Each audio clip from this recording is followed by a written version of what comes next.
Good morning and welcome to all my dears. Today we are going to deal with the urine analysis and general examinations.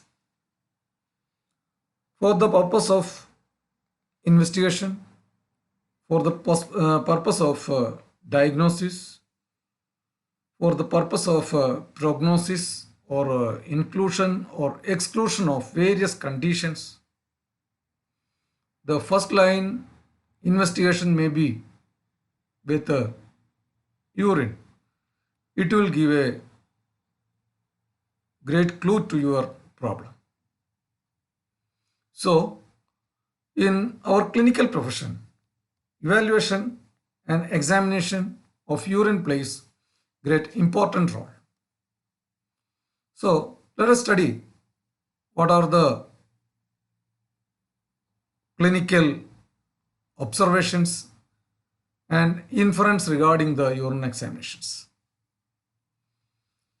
First of all, let us have a look over the character or color of our urine. As you know, usually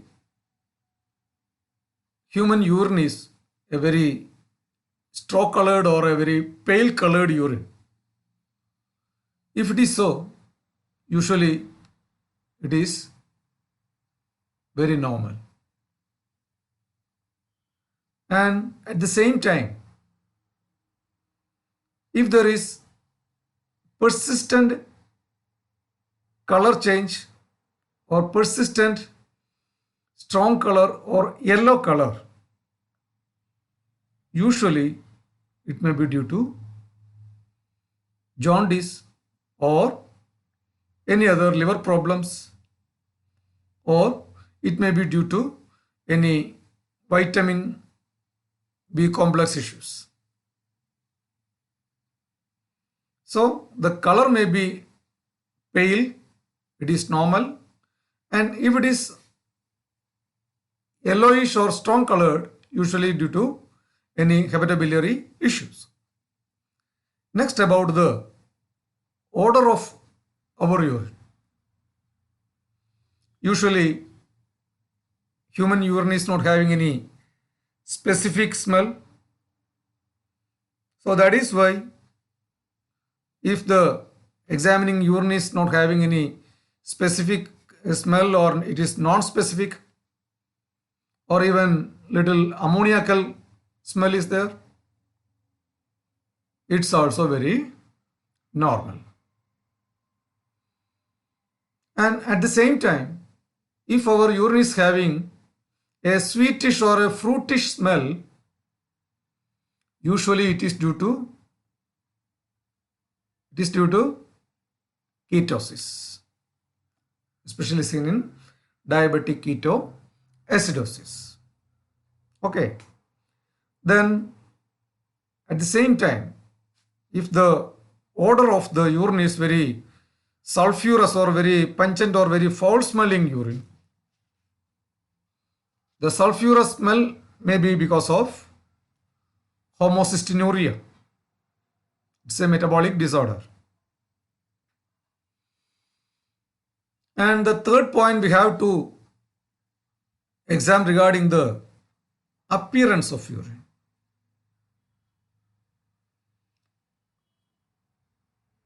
The appearance of urine, usually it may be clear, and at the same time it get a cloudy on standing. Or while we keep the urine in a bottle or in a pipette or in a test tube, it may get the clear urine may become very little turbid one. It's also very normal. Okay. And at the same time, if the urine is very turbid from the first time itself, usually it is due to a high possibility of urinary tract infection. That means if our patient's urine is very turbid in appearance, usually it is due to any infectious origin. Okay. And at the same time, if the urine is very smoky color, a very smoke like ash color. In such condition, usually due to it may be due to hemolysis. And in the contrary, some of our patients, especially in children, the urine may be seems to like that of a very whitish. That means it is milky in color. Usually, it is due to a condition known as chyluria. Next experiment with the urine has to be done by checking its specific gravity. So, on examination or on evaluating the or study the specific gravity of urine, if it is found that the specific gravity is less than 1010, it is usually a diluted urine. And if the specific gravity is 1018, the urine is having a good concentration. And if the specific gravity is 1010, it is because of impaired renal function. So, the first level of urine analysis plays with its color, its odor, its appearance, and regarding its specific gravity. Okay. Next, about the evaluation of pH of our urine. As you know, the pH is nothing but the acidity or the alkalinity of urine. So the pH in between the 4.5 to 8, it is very, very normal. And if the pH is less than 4 and if it is more than 8, it will be usually due to some obstructive nephropathy. That means due to renal stones. And regarding the presence of protein, as you can see, the urine is very, very clear. So the protein will be very absent, and that is usually normal, healthy renal system. And if the presence of protein is in a very trace level, it can also be due to in conditions like fever or after having a very heavy exercise, or it can also be due to some acute infections. Here you can see the urine is very, very frothy. It is somewhat like that, high froth in urine. So persistent froth or the persistence of protein, that is known as proteinuria. It is usually because of either urinary tract infection or maybe because of in patient with diabetes. And on examination of protein, if the lab reports denotes tetra plus, that means 4 plus sign, it is due to nephrotic, or usually it is due to nephrotic syndrome. Next, regarding the presence of any sugar in urine,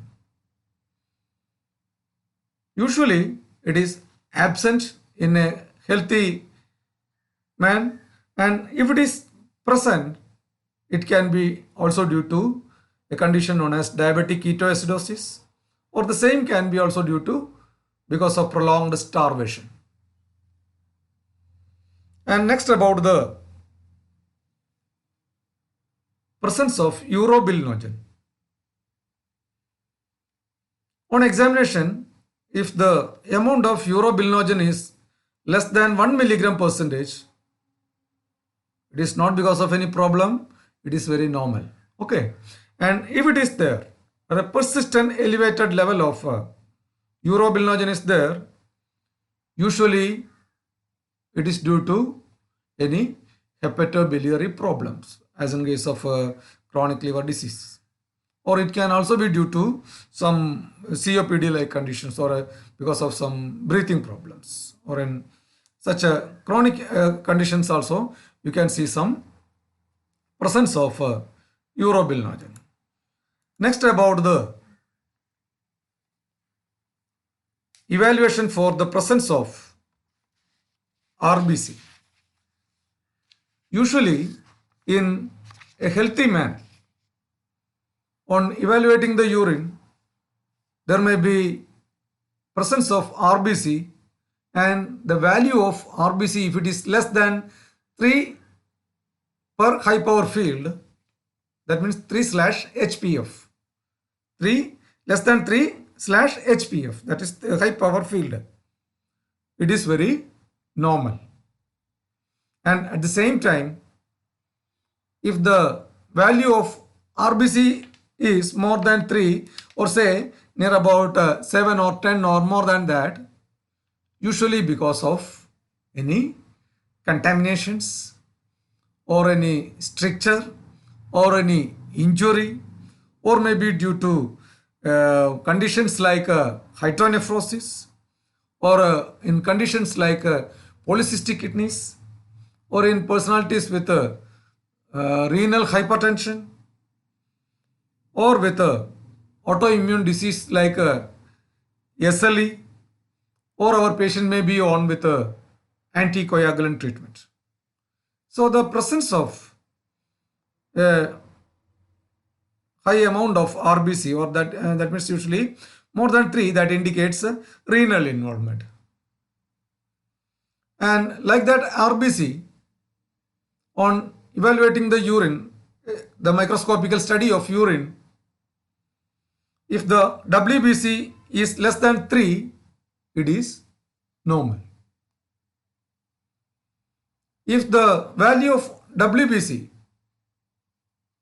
it is mistakenly represented as the pulses. The pulses are nothing but the WBCs. And if the number of WBCs are, or the pulses are more than 10 or more than 8, usually it is due to pyelonephritis. That means due to any renal damage or bacterial renal issues. It can also be due to interstitial nephritis, or maybe because of any acute or chronic or subacute glomerular nephritis. So high value of WBC or high value of pulses, don't limit your knowledge only with the urinary tract infection.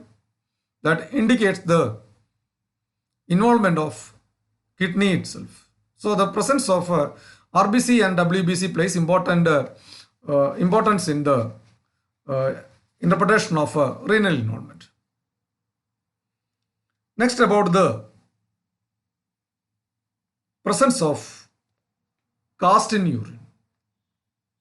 As you know, there are various casts can be present in our urine, but the presence of hyaline cast, usually it is also very normal. And if there is presence of granular cast, usually it is due to various levels of glomerulonephropathy, and that indicate a possibility of renal failure. And the presence of red cast or red cell cast, due to the interpretations of the presence of red cast, indicates that possibility of acute glomerular nephritis, or malignant hypertension, or autoimmune like polyarteritis nodosa. And the WBC cast, if there is in the presence of or positive WBC cast, that also indicates the pyelonephritis, interstitial nephritis, and glomerulonephritis. And the presence of epithelial cells or the cast of epithelial cells, that indicates diseased kidney. And if the patients contain a few amount of crystals, don't be panic, it's also normal. But if the size and quantity of the crystals are more, usually it may be due to some metabolic problem, and the same may leads to possibility of renal stones. Regarding the microscopical examination for organism, it is usually absent, that is very normal, and if it is present, that indicates urinary tract infection. In such condition, so the abnormal finding with the urinary general examination and microscopical examination, then we have to do the next step of investigations, either invasive or non-invasive techniques like renal functions, then culture or ultrasound or CT or etc. can be done to pinpoint the real issue behind our patient. So don't neglect the simple urine analysis and evaluation in our clinical practice, because the urine itself can give a clue or a guidance to the possible problem of our patient. So study it well and stay at home. See you.